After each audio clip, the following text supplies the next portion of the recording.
안녕하세요. 저는 인천에서 약사로 일하고 있는 30살 미혼 여성입니다.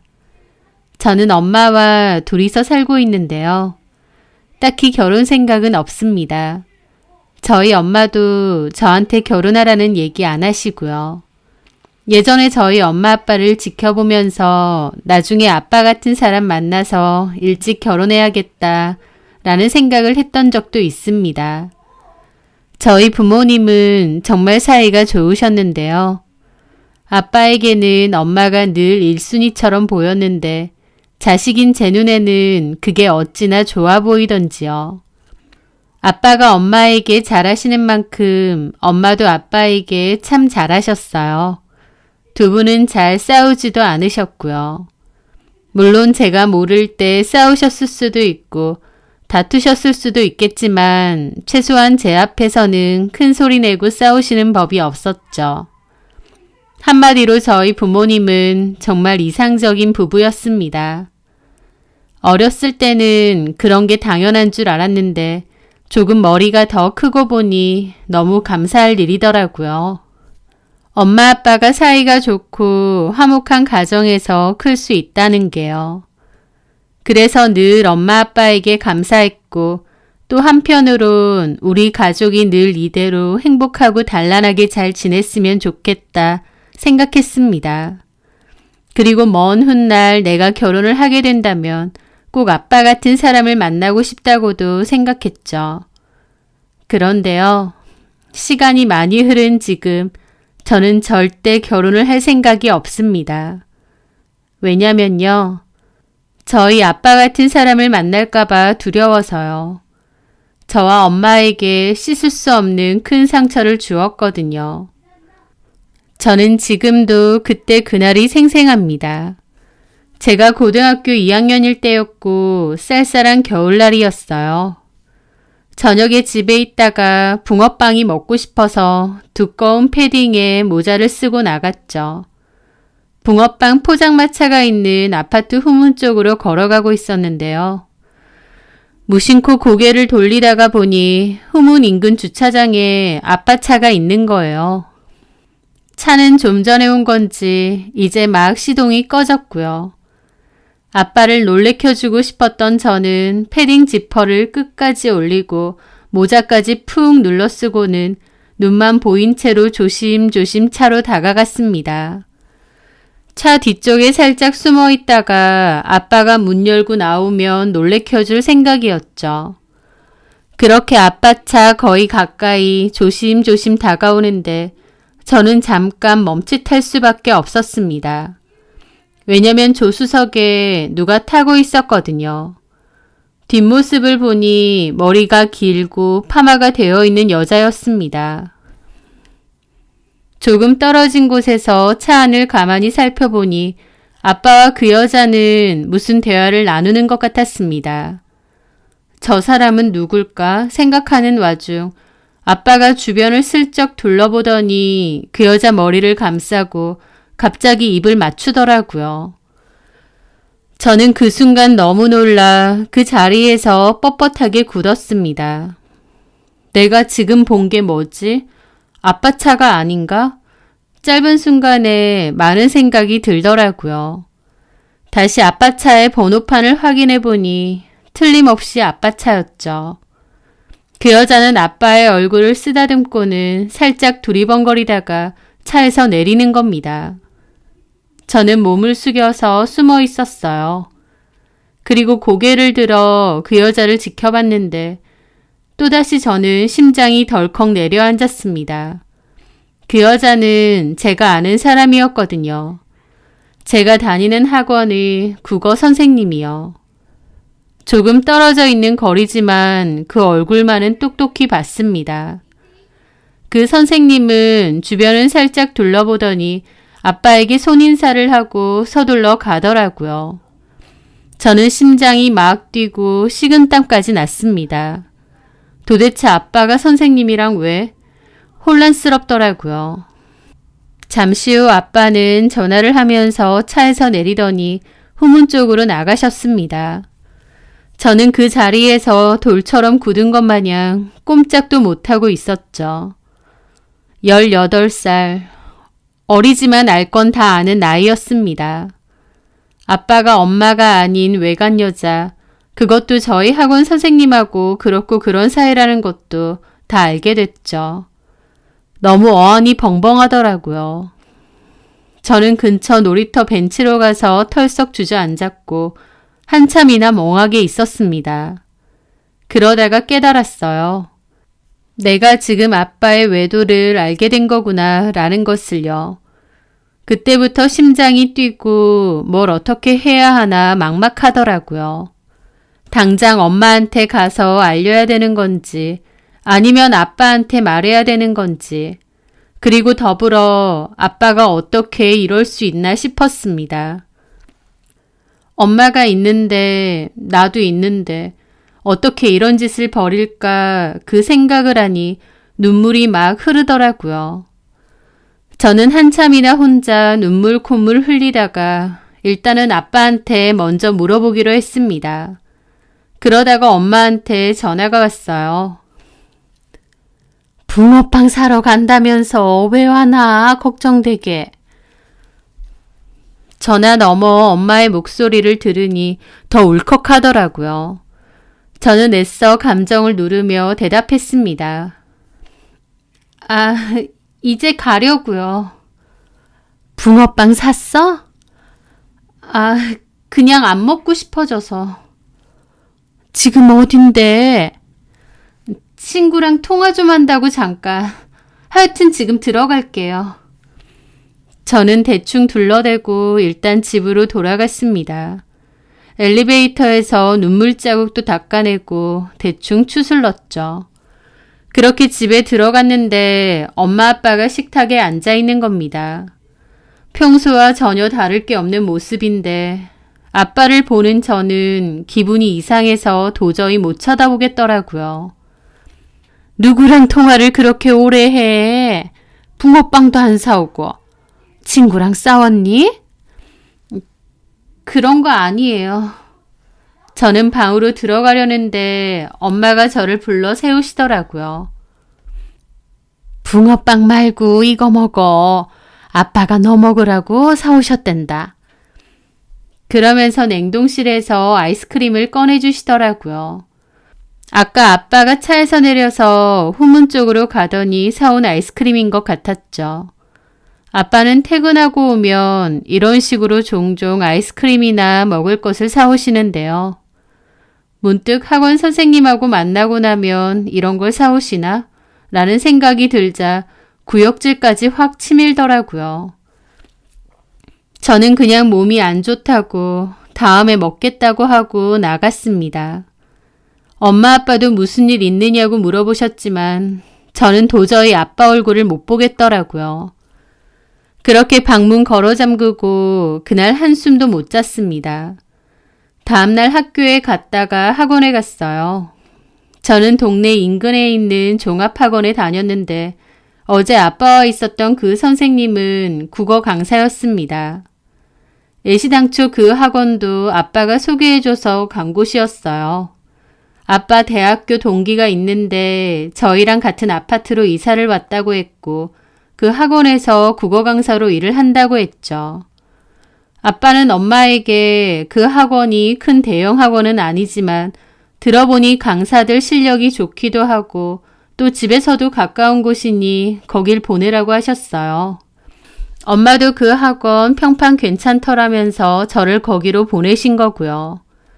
그 선생님은 딸이 강제 전학을 당해서 이사를 온 거라고 했고 그 딸은 저랑 같은 학원을 다니는 민선이었습니다. 민선이는 저랑 다른 고등학교에 다녔는데 저랑 개인적으로 친한 건 아니지만 그래도 같은 학원 다니고 있고 부모님들끼리도 친하다 보니 학원에서 만나면 인사나 가벼운 대화 정도는 하는 사이였죠. 한마디로 아빠는 부부 동반으로 잘 지내고 자식들끼리도 서로 아는 대학교 여자 동창이랑 바람이 났던 거였습니다. 아예 모르는 아줌마라고 해도 충격이 너무 클 텐데 아는 사람이다 보니 더 힘들고 괴로웠죠. 게다가 바로 전날 밤 그런 일이 있었으니 제가 그 선생님 얼굴을 어떻게 보겠나요. 저는 심란한 기분으로 학원에 앉아 있었는데 민선이가 말을 걸더라고요. 홍진아, 너 왜 그렇게 멍 때려? 문득 민선이의 얼굴에서 국어 선생님의 얼굴이 스치더군요. 그전에는 잘 몰랐는데 민선이와 국어 선생님이 참 많이 닮았구나 싶었습니다. 그러면서 속으로 민선이는 자기 엄마가 우리 아빠랑 바람피는 거 알까?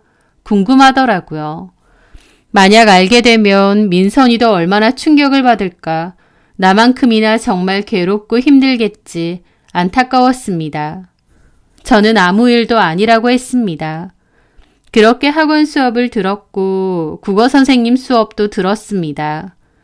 평소와 다르게 얼굴 쳐다보기가 힘들고 기분도 너무 안 좋더라고요. 그런데 수업 다 끝나고 나서 그 선생님이 저를 빈 교실로 부르시는 겁니다. 진아야, 선생님 잠깐만 보고 갈래? 왜 그러세요? 그 선생님이 저를 보자고 했을 때 저는 속이 덜컹했습니다. 내가 어제 지켜봤다는 걸 알았을까? 그래서 물어보려는 걸까 싶었거든요. 내가 다 봤고 알고 있으니 그만하시라고 해야 하는 건지 뭐라고 해야 되는 건지 고민이 됐죠.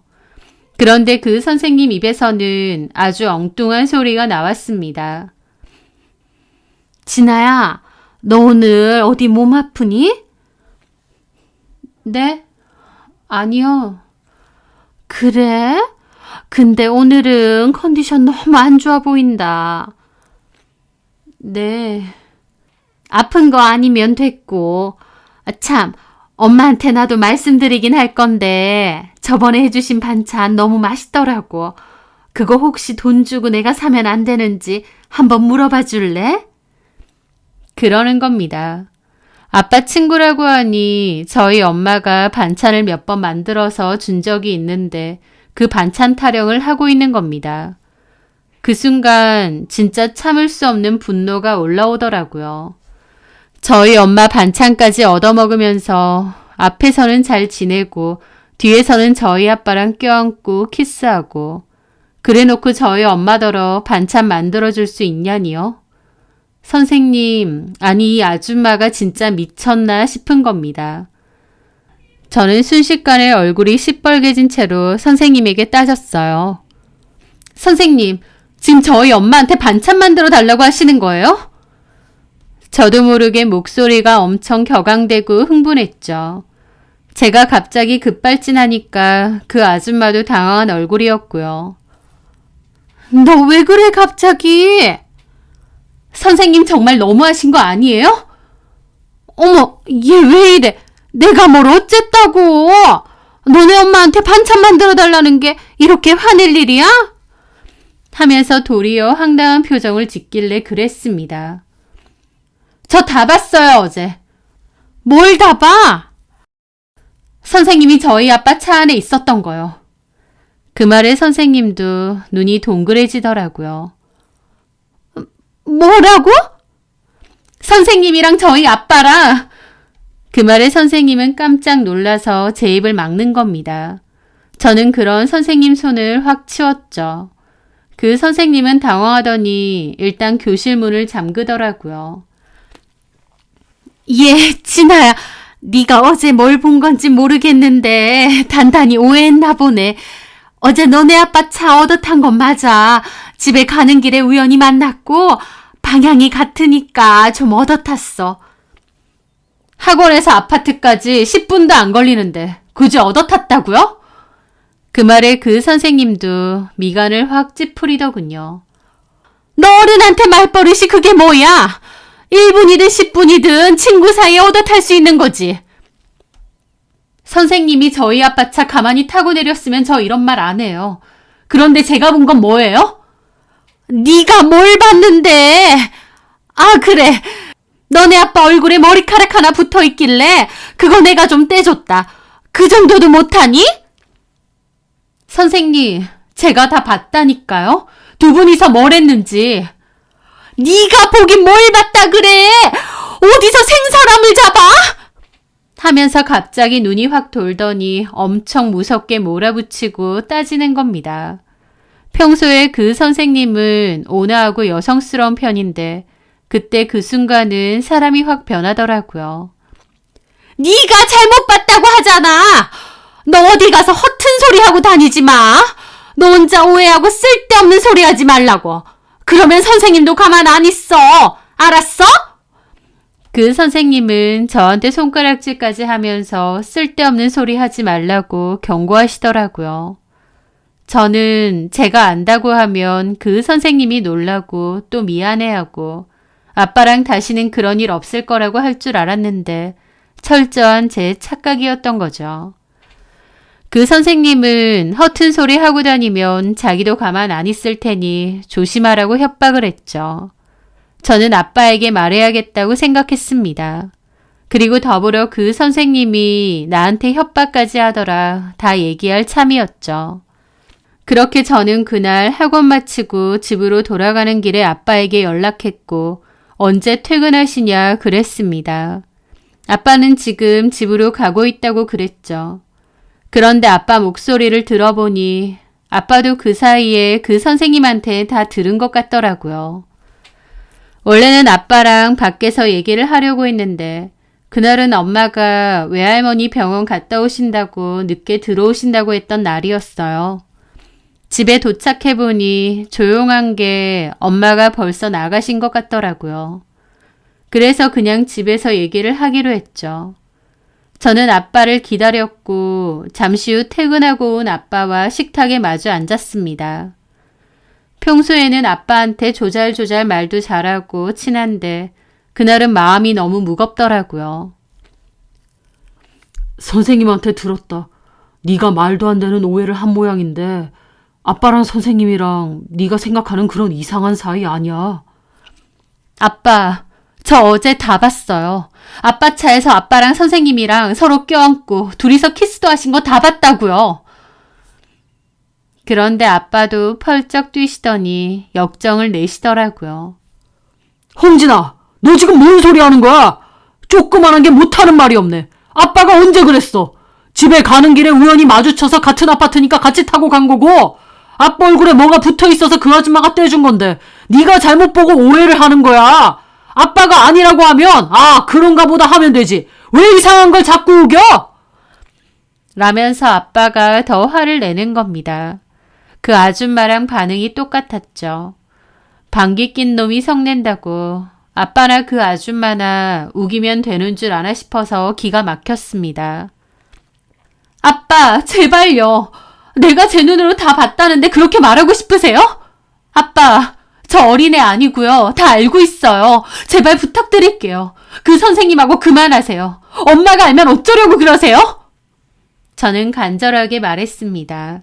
내가 다 알았으니 이제라도 제발 그만하시라고요. 하지만 아빠는 도리어 펄쩍 뛰시더라고요.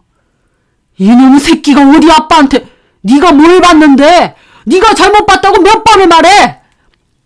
아빠는 평상시에 저에게 거의 화를 내는 법이 없습니다. 그런데 그날은 얼굴이 빨개져서 무섭도록 화를 내고 소리를 지르시더라고요. 저는 그저 아빠 입에서 미안하다, 아빠가 큰 실수를 했다, 너한테 부끄럽다, 그 아줌마랑은 끝낼 거다, 네가 걱정하는 일 없게 하겠다, 그러니까 시간을 좀 줘라 라고 얘기해 주길 간절히 바랬습니다. 만약 아빠가 그 아줌마랑 바로 끝내겠다고 약속했으면 저도 아빠를 기다려보려 했을 거예요. 저도 엄마가 모든 사실을 알고 충격받는 건 원치 않으니까요. 하지만 아빠는 무조건 제가 잘못 본 거라고 우기고 화만 내시더라고요. 오냐오냐 했더니 어디서 버릇없이. 선생님도 아빠도 그런 거 아니라고 했으면 그런가 보다 알아야지. 아빠, 우긴다고 될 일이 아니잖아요. 자꾸 이러시면 저 엄마한테 제가 본 거 다 얘기할 거예요. 저도 화가 나서 그렇게 소리 질렀습니다. 그런데 그 순간 아빠가 벌떡 일어나더니 제 머리통을 확 때리는 겁니다. 저는 태어나서 아빠에게 그렇게 맞아본 게 처음입니다. 아픈 것도 아픈 거지만 그 상황이 너무 충격적이더라고요.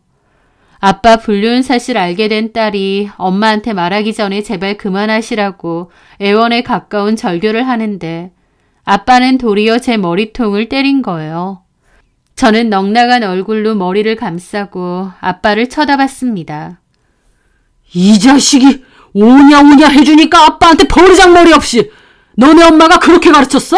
엄마한테 뭘 말할 건데? 어디 가서 말해봐라. 다 말해봐. 그 순간이었습니다. 당신 그게 사실이야? 저도 아빠도 놀라서 확 돌아봤어요. 이미 나간 줄 알았던 엄마가 안방에서 넉나간 얼굴로 나오셨거든요. 엄마, 지금 진아가 한 말이 다 사실이야? 당신 친구인 장혜수랑 그렇고 그런 사이였어? 아니야 그런 거. 진아 얘가 지 혼자 뭘 잘못 보고 오해를 단단히 했는지. 진아야, 네가 말해봐라 뭘 봤는지. 엄마는 떨리는 눈으로 저에게 물어보시더라고요. 그 상황이 너무 힘들어서 눈물이 나는데 참고 말했습니다. 어제 붕어빵 사러 가는 길에 아빠 차 봤는데 아빠 차 안에서 아빠랑 국어 선생님이. 그래서 충격받아서 안 들어왔던 거야? 집에 와서도 표정이 그렇게 안 좋았던 거고? 응. 아 미치겠네. 너 자꾸 이상한 소리 할래? 오해라고 몇 번 말해. 그러자 엄마가 아빠에게 말했습니다. 마지막 경고야. 똑바로 말해. 진짜 장혜수랑 그런 사이야? 아니라고 하잖아. 아니라고. 그럼 진아가 본 게 뭔데? 얘가 지 혼자 잘못 본 거 가지고 당신까지 왜 이래? 그러면 블랙박스 보면 되겠네. 엄마 말에 아빠도 멈칫하더라고요. 뭐라고? 진짜 우연히 탄 건지 뭔지 블랙박스 보면 되겠어. 앞장서. 그렇게 엄마는 방에 들어가서 겉옷을 들고 나오시더니 화가 난 표정으로 내려가려고 하셨고 아빠는 그런 엄마를 붙잡더라고요. 지금 뭐 하는 짓이야? 당신 우울증이야? 뭐라고? 아니라고 하면 아닌 줄 알지. 엄마나 딸이나 지금 뭐 하는 짓이냐고. 아빠, 제발 우길 걸 좀 우기세요. 시끄러. 넌 가만 못 있어? 이게 다 너 때문이잖아. 그게 왜 진아 때문이야? 대학 동창이랑 놀아난 너 때문이지. 그렇게 엄마 아빠 사이에선 싸움이 났고 엄마가 아빠에게 차키를 뺏으려고 했습니다. 그런데 아빠가 그 순간 엄마를 확 밀치더라고요. 그렇게 엄마는 소파 쪽으로 날아가서 넘어졌고 저는 엄마에게 달려갔습니다. 엄마도 저도 너무 놀라서 입이 뜨악했죠. 아빠가 엄마를 밀쳐서 넘어뜨리다뇨. 정말 상상도 못해본 일이었습니다. 아빠는 혼자서 막 성질을 내더니 그 길로 그냥 가버리는 겁니다. 엄마와 저는 한참이나 멍하게 있었어요. 아빠의 저런 행동과 말투는 처음 봤고 너무 충격이었죠. 제 머리통을 때리질 않나, 차키 안 뺏기려고 엄마를 밀치질 않나. 저희 아빠가 아니고 다른 사람 같았습니다. 엄마는 한참 동안이나 멍하게 있더니 조용히 방으로 들어가셨어요. 제가 따라 들어가려고 했지만 문을 잠궜고 엄마의 오열하는 소리가 들렸습니다. 저도 방 밖에서 엄청 울었어요. 그 모든 게 말도 안 되는 악몽이길 바랬지만 현실이었습니다. 그 후 아빠는 집에 들어오지 않으셨어요. 엄마가 연락해도 전화기는 꺼져 있고 제가 연락해도 마찬가지였죠. 아빠는 개인 영업 사무실을 운영했는데 그리로 가봐도 출근도 안 하는지 비워져 있고 아예 잠적을 한 거였죠. 저도 저지만 엄마의 충격이 너무 컸던 것 같습니다. 20년 가까이 살아온 남편의 또 다른 얼굴을 보게 된 거니까요. 엄마는 그 아줌마에게 연락했고 그 아줌마는 저희 집으로 왔습니다. 저는 아빠가 집을 나간 이후론 학원을 안 갔어서 근 일주일 만에 그 아줌마를 보게 되었죠. 그 아줌마는 굳은 얼굴로 저희 집에 들어오더니 저를 냉랭하게 쳐다보더라고요. 오랜만이다. 요즘 왜 학원 안 오니? 라고 묻는데 어처구니가 없었죠. 그 모습에 엄마가 그랬습니다. 장혜수 씨, 지금 그런 얘기 할 때 아닌 것 같은데 여기 좀 앉으세요. 그렇게 그 아줌마는 소파에 앉았습니다. 무슨 일로 그렇게 화를 내시고 학원에 찾아오니 집에 찾아오니 협박하고 겁을 주시는 거예요? 애아빠 집 나간 거 알죠? 영수가 집을 나가요? 아니요, 몰랐는데요. 잡아뗄 거예요? 내가 뭘요? 저기요, 진아어머니. 지금 무슨 상황인지 모르겠는데 최소한의 예의는 좀 지켜주세요. 진짜 몰라요? 내 딸이 다 봤다는데? 또 그 얘기예요. 제가 분명히 진아한테 다 얘기했어요. 그런 거 아니라고. 증거 있어요?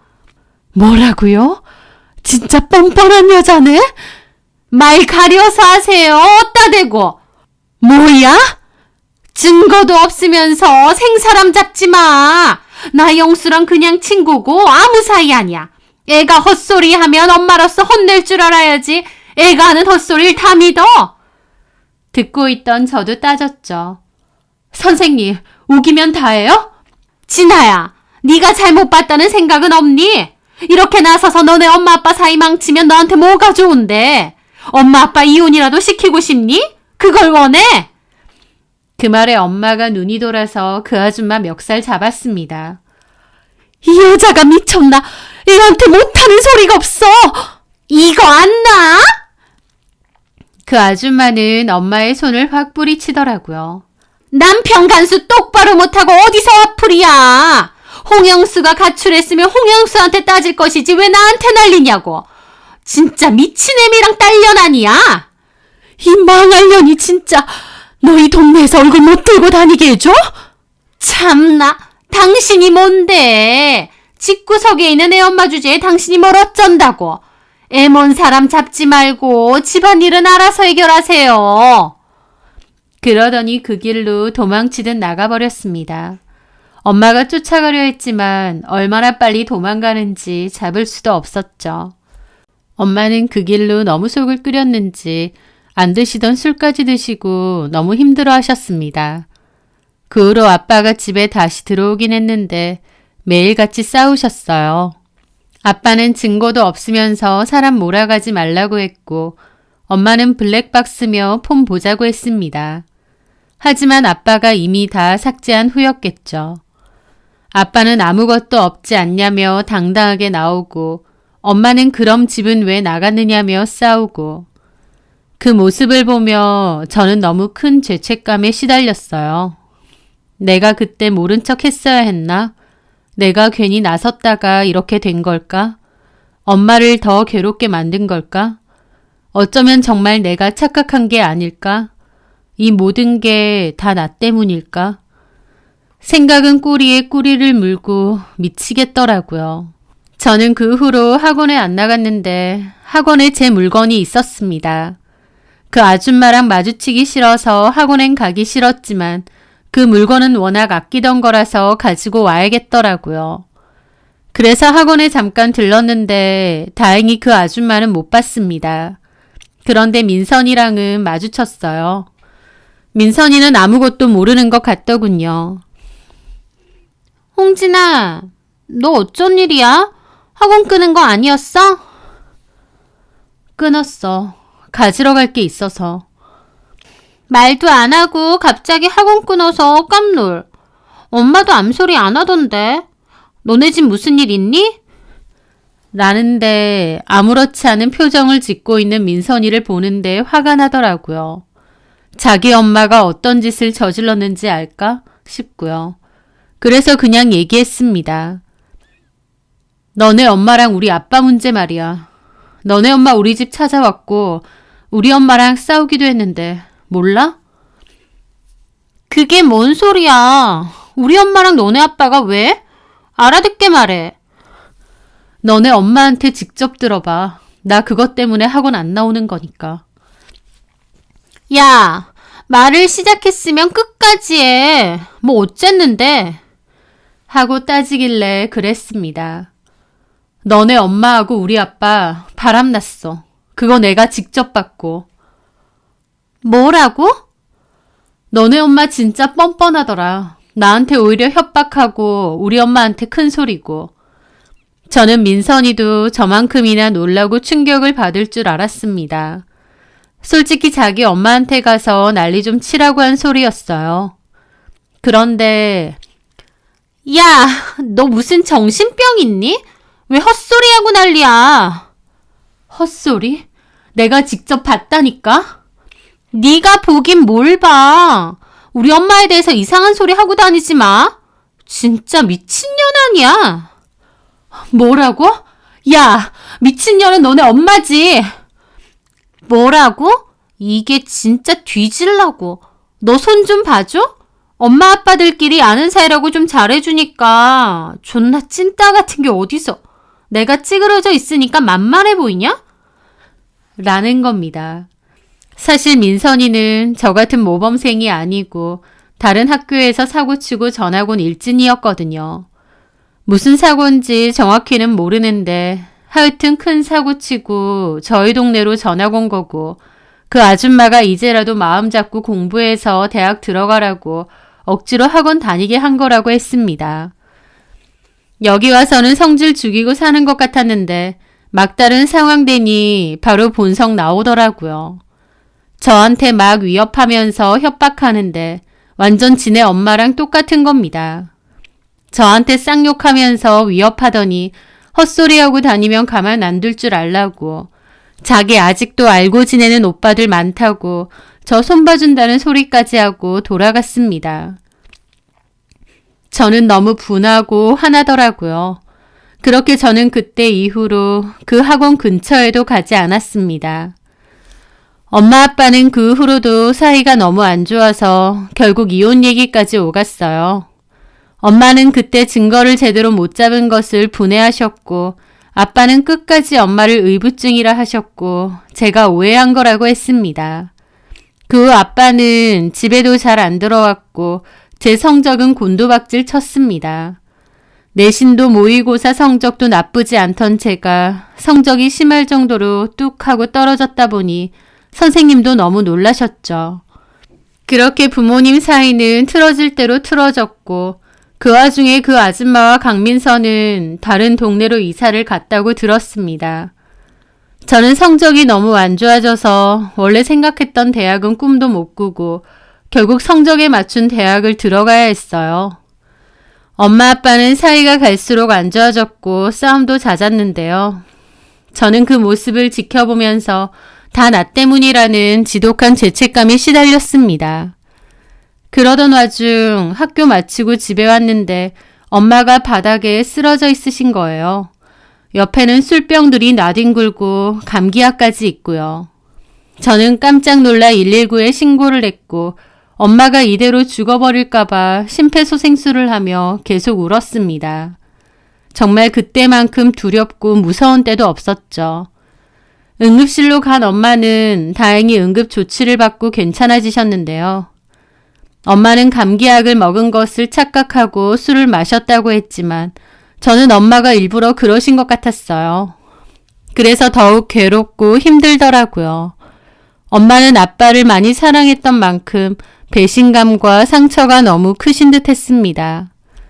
그 일로 결국 엄마 아빠는 협의 이혼을 하셨습니다. 엄마가 더 이상 못 살겠다고 했고 아빠도 알겠다고 하셨죠. 재산분할은 했지만 아빠 외도의 증거가 없었기에 위자료는 받아낼 수도 없었습니다. 내가 가만히 있었으면 되는데 확실하지도 않은 걸로 나대다가 엄마 아빠를 이혼시키고 엄마를 고통스럽게 했구나라는 죄책감에 저는 그 무렵 우울증에 대인 기피증까지 생겼습니다. 학교 휴학을 했고 집에서만 칩거를 하게 됐어요. 엄마도 저도 너무 아프고 힘들었죠. 그러던 와중 친한 친구가 정신의학과 한 곳을 소개해 주었습니다. 그 친구도 우울증이 있어서 여러 곳을 가봤는데 지금 다니는 곳은 원장님이 너무 좋으시고 약도 잘 써주셔서 증세가 많이 호전됐다고 하더라고요. 저는 망설임 끝에 그곳을 가게 되었습니다. 저희 엄마 또래의 여자 원장님이었는데 인상도 푸근하시고 진심을 담아 얘기를 잘 들어주시더라고요. 저는 저에게 있었던 일을 모조리 다 털어놓았습니다. 저 혼자 속으로 쌓아놓았던 일들을 펑펑 울면서 다 쏟아냈어요. 어쩔 때는 너무 울어서 말이 안 나올 때도 있었는데 그 원장님은 천천히 기다려주고 편하게 다 얘기하라며 다독여 주시더라고요. 그리고 저에게 그런 죄책감을 가질 필요 없다고 제가 할 수 있는 최선의 행동을 했을 뿐이고 그 상황이 어쩔 수 없었던 거라고 해주시더라고요. 네 잘못이 아니니 죄책감 가지지 말라고 해주시는 그 말이 얼마나 위안이 되던지요. 저는 그렇게 상담도 진행하고 필요한 약도 복용하면서 조금씩 마음의 상처를 치유해 갔습니다. 엄마한테도 적극적으로 권유해서 같이 병원에 다녔고 엄마도 그 원장님을 만나면서 많이 호전되셨어요. 그렇다 보니 엄마와 저에게는 그 원장님이 은인이나 다름없죠. 사실 정신의학과도 의사를 정말 잘 만나야 된다는데 그런 점에서 저와 엄마는 환자에게 진심으로 대해주는 좋은 의사 선생님을 만난 거니까요. 그렇게 저와 엄마는 치료를 받았고 나중에 그 원장님과 친해진 저는 개인적인 진로 문제까지도 상담을 많이 했었습니다. 그리고 그 원장님의 조언을 토대로 결국 다니던 학교는 그만두고 새로 수능을 보았습니다. 마음의 치유와 정리가 많이 된 상태라서 공부에만 집중할 수 있었고 결국 저는 약대에 진학할 수 있었죠. 그 원장님도 진심으로 축하해 주시고 응원해 주시더라고요. 그러다가 나중에는 제 증상이 많이 호전되어서 더 이상은 병원에 갈 필요가 없어졌습니다. 저는 그 원장님께 너무 감사하다고 했고 원장님은 진료 말고도 한 번씩 지나가는 길에 놀러 오라고 차 한 잔씩 하자고 하시더라고요. 엄마도 많이 좋아지셨고 나중에 이모랑 작은 샌드위치 가게도 오픈하셔서 일도 바삐 하셨습니다. 그러던 와중 아빠가 엄마에게 연락을 하셨어요. 이혼하고 5년 넘게 연락을 안 타가요. 엄마는 아빠를 보고 싶지 않다고 거절했는데 아빠는 엄마에게 진심으로 잘못했다고 사과만 하고 싶다고 하셨죠. 그렇게 결국 만나셨는데 아빠는 엄마와 저에게 정말 미안하다고 사실 그때 그 아줌마랑 불륜 사이였던 거 맞다고 고백을 하셨습니다. 엄마는 이제 와서 그런 소리 왜 하느냐고 우리끼리 잘 살고 있고 당신이 그 여자랑 어떤 관계였는지 이제는 아무 상관없다고 그러셨습니다. 아빠는 자기가 정말 어리석어서 소중한 우리 가정을 깨트렸다고 자기가 벌 받는 것 같다는 얘기를 하며 진심으로 미안하다고 하셨어요. 그리고 저에게 미안하다고 몇 번이고 사과를 하시더라고요. 저도 엄마도 아무 대답도 하지 않았습니다. 그렇게 아빠는 엄마와 저에게 사과를 하시고 돌아갔는데 1년 뒤에 아빠가 돌아가셨어요. 알고 보니 아빠가 최장암 판정을 받으셨고 엄마와 저에게 마지막으로 사과를 하러 오신 거였죠. 엄마는 너네 아빠가 자기 속 편하려고 이제 와서 진실 고백하는 거라면서 화를 내셨지만 뒤에서 참 많이 우셨습니다. 저도 정말 많이 울었어요.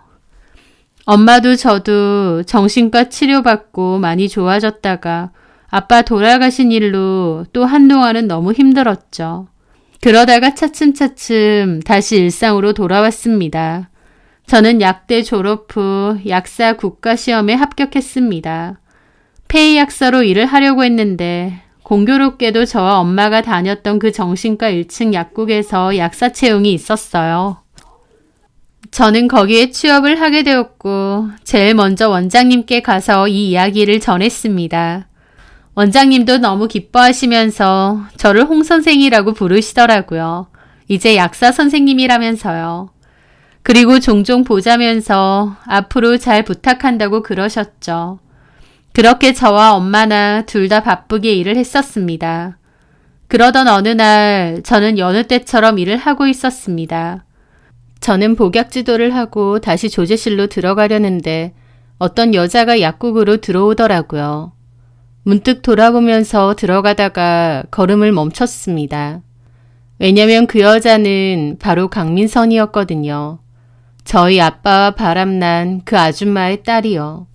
저는 순간 조제실 쪽으로 몸을 살짝 숨기고 강민서를 봤는데 강민서는 처방전을 놔두고 의자로 가서 앉아있더라고요. 명품 머리띠에 들고 있는 가방도 명품이었습니다. 그러다가 강민서는 전화를 받더라고요. 예, 어머니. 지금 2층 내과 들렸다가 약 받으러 약국 왔어요. 제가 올라갈까요? 아, 어머님이 내려오실 거예요? 네네. 점심 어디서 드실 거예요? 아, 저는 다 좋죠. 하면서 콧소리 가득하게 전화를 받고 있더라고요. 시어머니랑 통화를 하는 것 같았죠. 저는 거기까지 듣고 조제실에 가서 일을 하는데 갑자기 손이 막 떨려오더라고요. 근 10년 만에 강민선을 다시 보니 속에서는 뭔가 불덩이 같은 우라가 치밀었다고나 할까요? 지네 엄마는 우리 아빠랑 바람피고도 그렇게 뻔뻔하게 나오고 나 몰아세우고 우리 집 파탄 났는데 쟤는 너무 행복한 얼굴로 잘 먹고 잘 사는구나 싶었죠. 강민선이 준 처방전을 받습니다. 가벼운 감기 증세인 것 같더군요. 처방전 이름만 보는데도 손이 너무 떨리더라고요. 그러자 옆에 있는 동료 약사분이 왜 그러냐고 물어보셨고 저는 갑자기 몸이 안 좋고 식은땀이 좀 난다고 대신 좀 해달라고 했습니다. 그렇게 저는 잠시 앉아서 쉬고 있었고 강민선의 약은 다른 약사분이 들고 나가셨죠. 저는 조제실에서 살짝 지켜보는데 강민선은 약을 챙긴 후 결제를 하고 갑자기 어머님 하고 외치더니 복도로 나가는 겁니다. 그런데 그 어머님이 바로 정신의학과 원장님이시더라고요. 이게 무슨 운명의 장난인지 저는 너무 경악스러워서 멍하게 지켜보고 있었습니다. 강민선은 달려나가 애교스럽게 원장님 팔짱을 꼈고 원장님은 웃으면서 무슨 얘기를 하시더라고요. 그리고는 같이 나가는 겁니다. 그걸 멀리서 지켜보는데 심장이 철렁하고 다리가 후들후들거렸죠. 생각해보니 원장님이 곧 아들이 결혼한다는 얘기를 저에게 하셨어요. 며느리 되래가 참 착하고 인성이 바르다고 칭찬도 많이 하셨죠. 그래서 저는 원장님은 참 좋은 시어머니가 되실 것 같다고 하기도 했죠. 그런데 그 며느리가 다른 사람도 아니고 강민선이었습니다. 너무 열받더라고요. 저한테 쌍욕하면서 허튼 소리 말라고 협박하던 지네 엄마랑 똑같은 강민선이 저렇게 좋으신 분을 시어머니로 만나 행복 가득한 얼굴로 살아간다는 게요. 엄마와 저는 씻을 수 없는 상처를 남겼고 아빠는 용서받지 못한 채 돌아가셨죠. 저희 집은 풍비박산 났는데 그에 반해 강민선은 너무 행복해 보이는 겁니다. 그렇다면 그 아줌마, 강민선의 엄마 역시도 잘 먹고 잘 사는 거겠죠. 과거의 더러운 짓은 묻어둔 채요. 잊고 지내려고 했지만 알게 된 이상 그냥 넘어갈 수는 없었습니다. 저는 어디 두고 보자 이를 갈았죠. 그렇게 시간이 흘렀습니다. 디데이가 다가왔죠. 저는 그날 아침 투피스 정장을 잘 차려입고 화장도 정성스럽게 했습니다. 남의 경사에 가는 거니 저도 잘 차려입고 가야 했죠. 그렇게 제가 향한 곳은 결혼식장이었습니다. 저는 초대받지는 않았지만 그 결혼식장에 갔어요.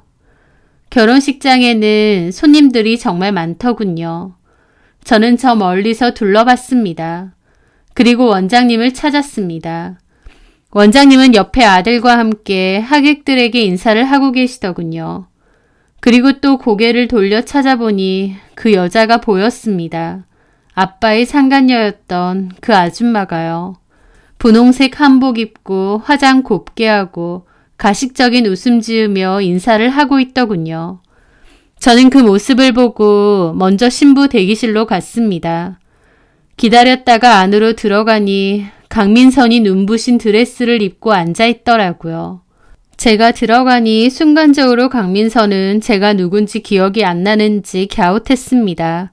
저는 강민선에게 다가갔죠. 결혼 축하해. 누구? 얼굴은 낯이 익은데. 그러다가 갑자기 제가 생각난 듯 눈이 휘둥그레지고 황당한 표정을 짓더군요. 그리고는 주변을 살피더니 네가 여기 웬일이야? 너 축하해주러 왔지. 여기 아는 사람도 있고. 강민선은 몹시 당황한 얼굴로 그랬습니다. 네가 여기 아는 사람이 어딨어. 그래서 제가 웃으며 그랬습니다. 니네 시어머니, 정신의학과 원장님이지? 나 너네 원장님하고 너무 잘 알아. 니네 엄마가 우리 아빠랑 바람나서 우리 부모님 이혼했잖아. 나 너무 힘들 때 너네 시어머니가 상담 많이 해주셨거든. 나 거기 환자였어. 근데 원장님도 아시나? 너네 엄마가 과거에 상간녀였다는 거? 제 말에 강민선은 입이 떡 벌어지더라고요. 야, 너는 신부가 그런 표정을 다지어. 표정 관리 좀 해. 강민선은 충격받았는지 말도 못했습니다. 지네 엄마의 불륜 사실을 지네 시어머니 될 사람에게 제가 다 얘기한 거니까요. 이제 원장님한테도 인사드리러 가야겠다. 하여튼 결혼 축하해. 하객 정말 많네. 참 네가 그랬지? 너 고등학교 때 아는 오빠들 많다며? 그 오빠들한테 나 손봐줄까 협박됐잖아. 사람 많은 거 보니 그 오빠들도 다 부른 거야?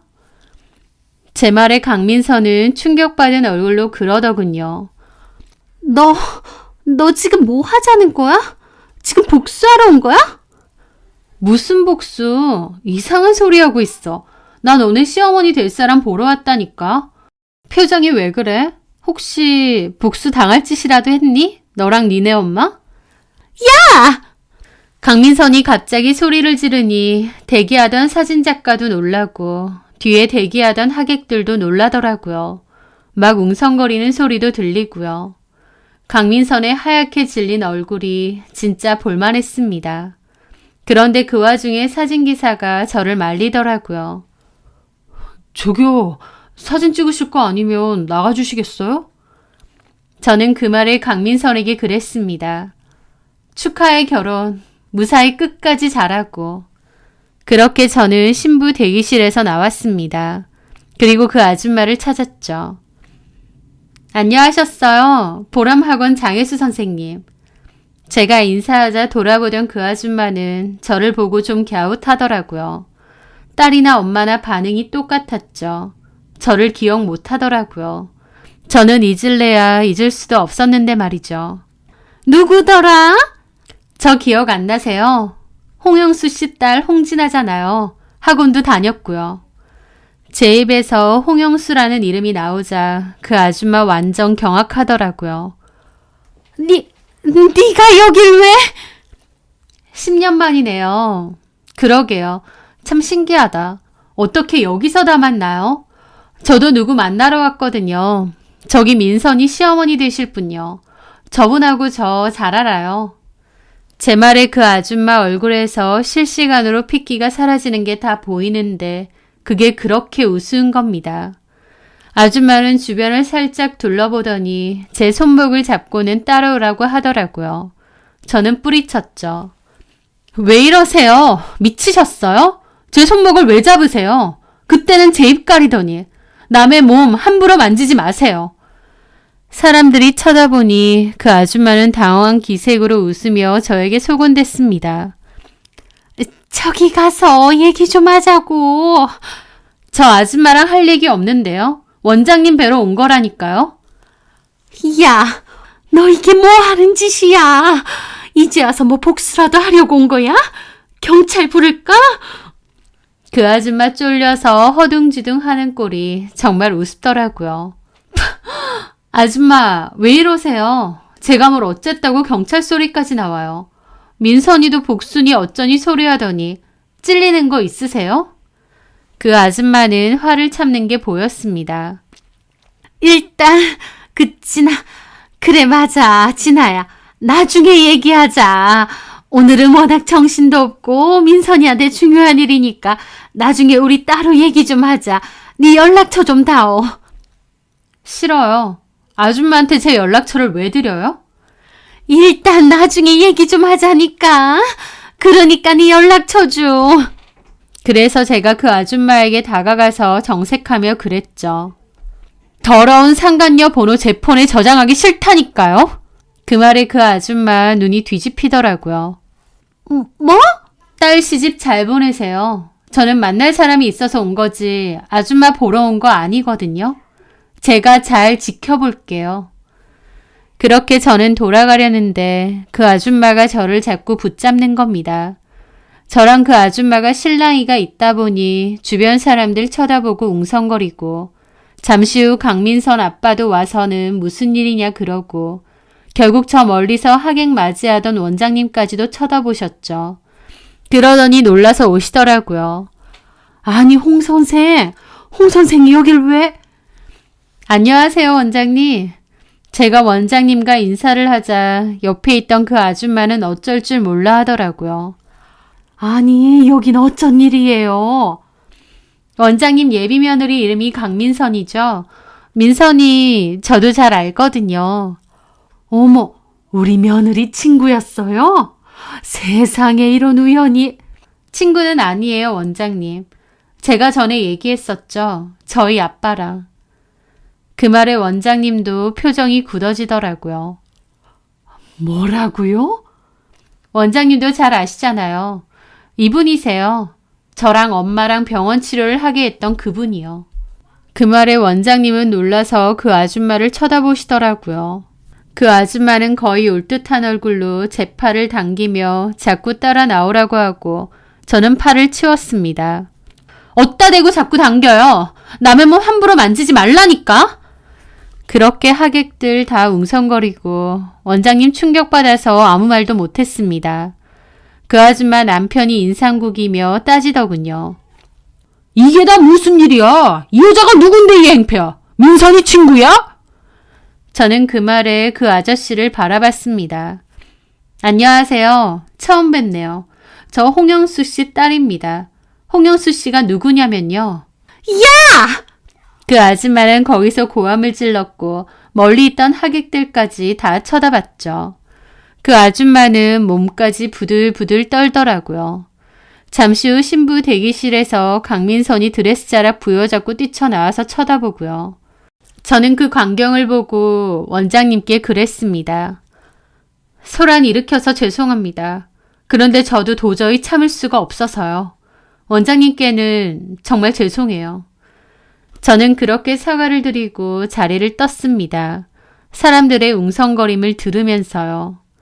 원장님은 그 모든 사연을 다 아시잖아요. 저랑 오랫동안 상담하면서 듣고 또 들으셨으니까요. 그리고 저와 엄마에게 얼마나 큰 상처였는지, 우리 가정이 어떻게 됐는지 누구보다 잘 아시는 분이 바로 그 원장님이었을 겁니다. 그 원장님이 그걸 다 알아도 그냥 결혼식 진행하고 그 아줌마를 사돈으로 강민선을 며느리로 맞이한다면 저도 어쩔 도리는 없겠죠. 하지만 저도 마지막 복수는 하고 싶었습니다. 그런 일이 있고 2주일 정도 지났을 무렵이었어요. 원장님이 개인적으로 연락이 왔더라고요. 좀 보자고요. 다른 사람은 몰라도 원장님에게는 미안한 마음이 컸습니다. 어쨌든 아들 결혼식 망친 거니까요. 저는 그렇게 원장님을 만나 뵀습니다. 그리고 원장님에게 말했어요. 그날 정말 죄송했어요. 아드님 결혼식이고 원장님께는 중요한 날이었을 텐데 저 때문에. 그 말에 원장님은 잠시 말이 없다가 그러시더라고요.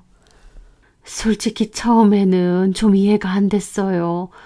그런 일이 있었다면 나한테 따로 말해줬어도 되지 않나. 굳이 왜 결혼식에서 그렇게 했을까 하고. 홍 선생 말대로 그 일로 인해 구설수에도 엄청 오르고 아들 결혼식 망치고, 물론 직접적인 원인이 홍 선생한테 있다는 건 아니지만 어쨌든 그 일로 인해 그렇게 됐죠. 그런데 다른 사람은 몰라도 나는 홍 선생의 그 일들을 다 알잖아요. 홍 선생이 나한테 상담받으면서 흘렸던 눈물, 그 괴로움과 죄책감도 전부. 언젠가 내가 해소할 수 있는 방법이 있으면 해소를 하는 게 정신건강에 좋다는 얘기를 했었죠. 어찌 보면 홍 선생은 본인이 할 수 있는 방법으로 해소를 한 게 아닌가 싶기도 해요. 물론 우리 아들도 그 일로 많이 힘들었고 나나 우리 남편도 그렇긴 하지만 결국 근본적인 잘못은 홍 선생이 아니라 민선이와 사부인, 아니 민선이 엄마 때문 아니겠어요? 나는 여태까지 민선이도 그렇고 사부인도 그렇고 그런 사람일 거라고 꿈에도 생각 못했어요. 정말 성격 좋고 밝고 그런데 뒤에서는 그런 짓 하는 인간인 줄은 꿈에도 몰랐지. 알았으면 내가 미쳤다고 그런 집하고 사돈을 맺겠어요. 결론적으로 그 당일날 우리 쪽에서 결혼 깨자고 했어요. 사돈 어른은 전혀 모르는 것 같아서 내가 대략 얘기해줬고 그 친구 내가 상담했던 환자고 그 사연을 다 들은 내가 이 결혼을 하게 할 순 없다고. 그 후로 민선이가 자기 좀 봐달라고 매달리고 민선이 엄마도 전화와서 자기가 다 잘못한 거니 결혼은 깨지 말아달라고 울고 빌었는데 내가 한사코 싫다고 했어요. 남의 눈에 그렇게 상처내고 뻔뻔한 거 다 봤는데 내가 미치지 않고서야 그런 집에 우리 아들 사이 못 삼는다고. 우리 아들한테도 내가 충분히 얘기했고 아들도 그런 결혼을 하고 싶지 않다고 하더라고. 하여튼 일이 그렇게 됐어요. 죄송합니다. 그 말에 원장님은 씁쓸하게 웃으며 제 손을 잡아주시더라고요. 죄송할 것도 죄책감 가질 것도 없어요. 입장 바꿔 내가 홍 선생 상황이었다면 나도 그랬을지도 몰라. 그리고 덕분에 민선이도 민선이네 엄마도 어떤 사람인지 알았으니 그런 집하고 사돈 안 맺은 걸로도 충분하고 지금 조금 떠들썩한 거 이거 시간 지나면 아무것도 아니고. 원장님의 말에 저는 눈물이 흐르더라고요. 강민선과 그의 엄마를 생각하면 제가 한 짓에 대해 조금의 후회도 없지만 원장님 생각하면 죄송했거든요. 저 때문에 망신당하신 걸 수도 있으니까요. 하지만 원장님은 너그럽게 이해해 주시고 자기라도 그렇게 했을 거라고 해주셨습니다. 저는 고맙고 죄송하다고 했고 원장님은 이제 마음속 응어리가 좀 풀어졌느냐 장난스레 물어보시더라고요. 저는 그렇다고 울면서 고개를 끄덕였습니다. 엄마에게도 후에 얘기했더니 엄마는 자기랑 같이 가지 혼자서 그렇게 했느냐고 하시면서도 속은 시원해 하시더라고요. 저희 가정 파탄 내놓고 그 아줌마와 그 딸은 행복한 가정 꾸리려고 했던 것 같은데 그 모든 게 다 끝장났으니까요. 반성 없는 가해자가 잘 먹고 잘 사는 것만큼 얄미운 게 어디 있겠나요. 그 후 저는 건너서 충격적인 소식을 들었는데 강민선은 결혼이 깨진 후 자기 엄마를 죽어라 원망하다가 극단적인 시도까지 했답니다. 시도는 했어도 죽지는 않았다는데 그 후에도 자기 엄마에 대한 원망과 분노가 엄청나다더군요. 게다가 강민선 아버지도 그 사실을 알게 돼서 결국 그 아줌마는 이혼소송 중이라고 하더라고요. 과거에 친구와 바람나서 그 가정 깨트리고 결국 자기 딸 결혼까지 망쳐놓았으니 이혼 당하는 것도 당연하겠죠. 과거에 저한테 엄마 아빠 괜히 이혼시키고 싶으냐고 협박하던 그 미친 아줌마. 시간이 좀 걸리긴 했지만 결국 이혼을 당한 것도 벌을 받은 것도 딸에게 죽어라 원망을 듣는 것도 다 본인의 일이 되었네요. 다른 사람에게 준 고통과 상처는 결국 돌고 돌아 본인에게 돌아온다는 것을 이제는 잘 알리라 생각합니다. 저는 저를 무겁게 짓누르던 과거의 상처와 억울함, 분노에서 벗어났다고 생각하고 더 행복하게 살려고 해요. 제가 행복하게 잘 사는 것이 무엇보다 가장 큰 복수일 테니까요. 제 사연 들어주셔서 감사합니다.